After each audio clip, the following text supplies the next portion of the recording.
I think it's important for entrepreneurs to be seen at all different stages, not just when they win, not just when they get funding, but also just uncovering like what's their context of building, like what's their day-to-day. Exactly. Yeah. Because I've also been doing this for 7 years. Tell us a little bit about yourself.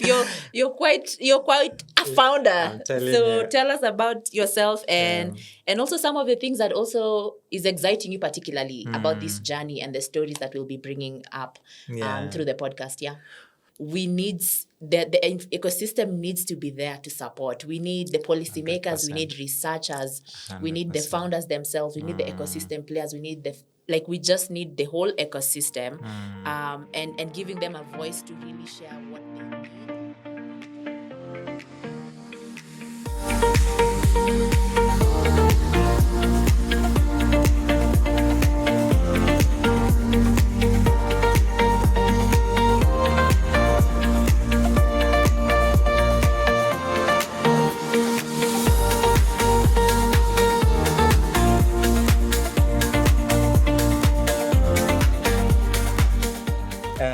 Mwihaki. I Yes. think I call you Susan, but people should call you Mwihaki. Should is a Yes, strong they word. They should. should call you They Mwihaki, but I yeah. feel they should because that's a brand that you Yes. have, I think, in the entrepreneurship space, right? Yes.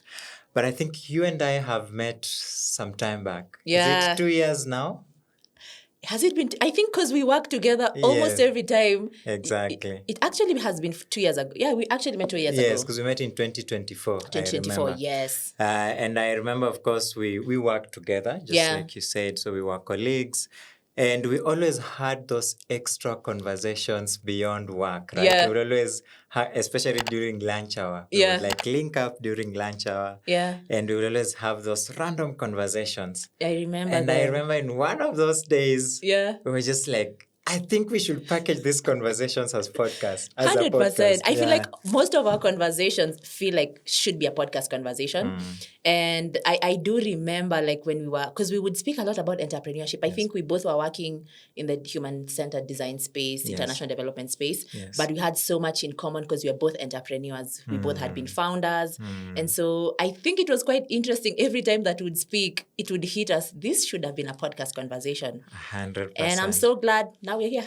Now we're here. So please do the podcast some justice and perhaps give us just an intro of who you are. Yeah. Because I know we will be co-hosting this podcast together, and of course having some exciting guests, both founders and ecosystem enablers in the entrepreneurship space. Yeah. So who are you? Wow, at 9 a.m. That's a really, really good question. So again, my name, Mwihaki Maina. People call me Susan. And I'm quite passionate actually about entrepreneurship. With quite a bias on social entrepreneurship because I do believe that they solve bigger problems, they need bigger support. And so couldn't agree more. So I genuinely I'm very passionate about social entrepreneurship, particularly in just making sure they have the right support. And maybe because I've been a social entrepreneur before. And so I can empathize with the journey they go through.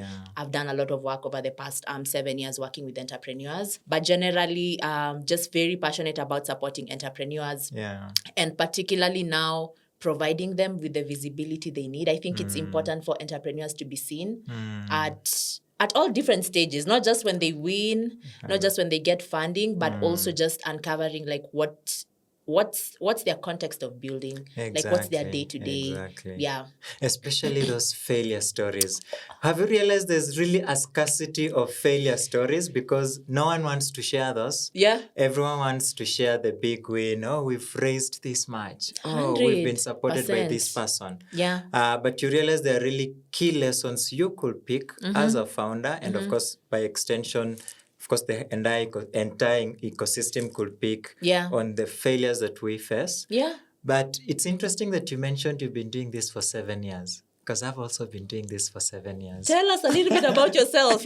You're quite a founder. I'm telling you. Tell us about yourself and also some of the things that also is exciting you particularly about this journey and the stories that we'll be bringing up through the podcast. Yeah.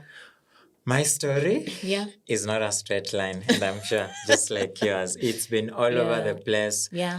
Started actually working in the people call it FMCG, fast moving consumer goods. Yes, and of course also worked with young people, especially around upskilling. So of course, if you're in Africa, you've heard about the youth population and how people are trying to innovate. How do you transform that big population into a productive workforce, both through making them employable, but also helping them build businesses. So worked in that space for a couple of organizations, then actually moved into consulting as well. So very interesting is my consulting, of course, was focused on development work, but also then really worked with people who are building and innovating in that particular space.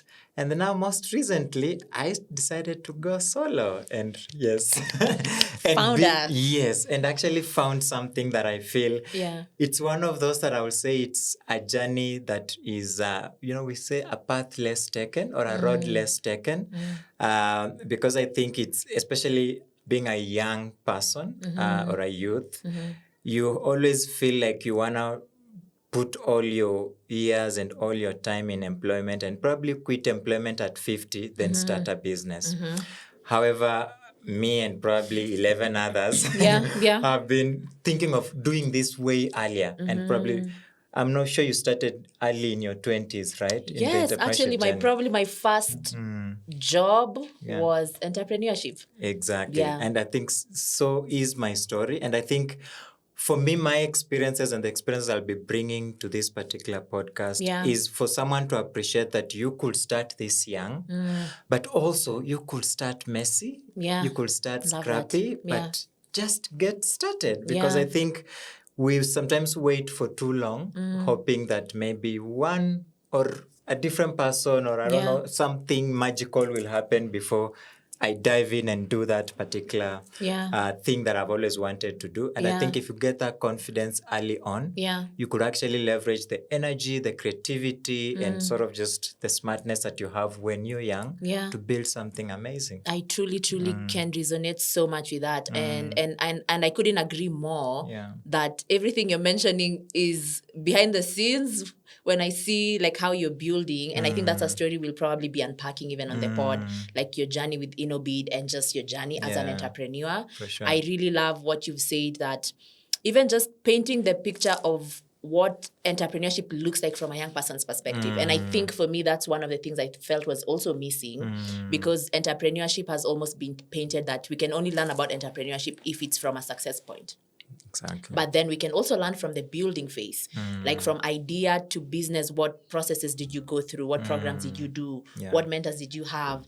And so I love that we can bring just the raw local context of what it means for young people to actually build, and bringing it from our own personal experience, but also bringing amazing guests that can actually help us debunk 100%. that. And we might be needing a lot of things. Maybe some episodes we might need some tissues because of how tough. We will. And yes, and I think I'm thinking someone has to. It's about time, right? And maybe for someone listening this probably for the first time, what should they really expect in the episodes to come? Wow. Yes. Brilliant question. I think probably what they should expect, they should expect to really meet and hear stories from young people actually on the ground building. And a lot of these young people, by design, might not be people you've met. So I would want people to expect and come in curious, to really learn what's really going on the ground, what types of businesses are people building. But then also I would want them to expect some hot takes, because hot takes is... People love those hot takes that can be retweeted. I know, because it's just not the glamorous things. But we'll also be deep diving into how founders actually think, the challenges they have faced, the gaps they've experienced from the ecosystem itself, what they would desire support, some of the no's and the rejections they have gotten, but also some of the wins they have gotten. So expect to really see a diverse pool of stories from founders, but then also a diverse perspective from different practitioners in the ecosystem. So we will be bringing researchers. We'll be trying to tell stories from researchers, which I think is something new. We'll be trying to, how do people doing research within the entrepreneurship space package research in a way that's actually helpful to the ecosystem. We'll be bringing funders, just everyone to give us like a take of what they're seeing actually on the ground. But the bigger goal is to actually contextualize what it looks like to build, not what even the data says, but from a human perspective, what does it really look like to build in different contexts, in different sectors, and that's what you should expect from us. Exactly. And I think you mentioned an interesting word, ecosystem. I think the focus is on the ecosystem more than the product, because I think some people who are building in other parts of the world, they feel like the product always wins. But in this part of the world, you can have the best product there has ever been, but if you don't have an ecosystem that is actually making it possible for you to get the product to the users and for them to get the most value from it, actually you may never go anywhere. 100%. And so I know, like, also for the audience, we may have people coming from different spaces of the ecosystem enablement, right? We may have business support organizations or practitioners. We could have consultants, we could have designers, researchers that you talked about. And I think this is a space where all of them can also pick some really critical insights at an ecosystem level to really know or really rethink how building in Africa could look like, because I think our hypothesis is that it's totally different from how people are building elsewhere.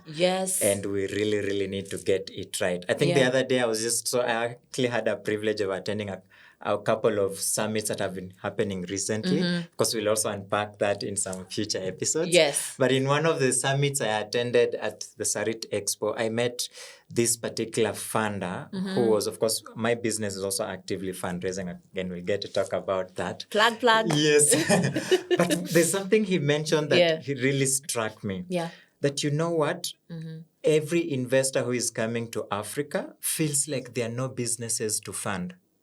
Yet I also have worked with enough founders, and they also feel like investors are not finding them. Or if they find some, they probably they're not just a match as far as supporting their businesses go. And I think for me, from a personal perspective, I'm hoping that this podcast will also be able to just bridge that gap.